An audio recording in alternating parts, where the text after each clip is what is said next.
Et si Bruxelles était aussi la ville qui ne dort jamais? Pour les négociateurs britanniques et européens, le sommeil attendra, car l'accord post-Brexit n'a jamais été aussi imminent après 10 mois de négociations. Jusque tard dans la nuit, les discussions se sont poursuivies et le diable se cache dans les détails, dans les 2000 pages de cet accord commercial qui régira les relations entre le Royaume-Uni et l'Union européenne après le 31 décembre, jour du divorce définitif entre les deux parties.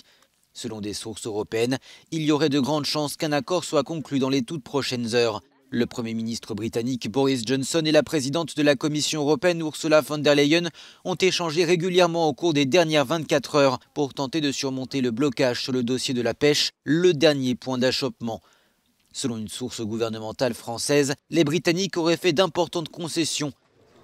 Les deux parties ne parvenaient pas à se mettre d'accord sur le partage des 650 millions d'euros de produits pêchés par les Européens dans les eaux britanniques chaque année.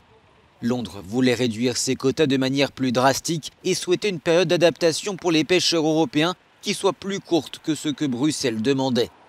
La Commission européenne a souligné qu'il n'y aura pas d'accord avant jeudi matin, une façon de couper court au suspense pour cette nuit et de laisser aux observateurs et médias le soin de recharger leurs batteries avant une veille de Noël qui pourrait devenir historique pour l'Union européenne et le Royaume-Uni.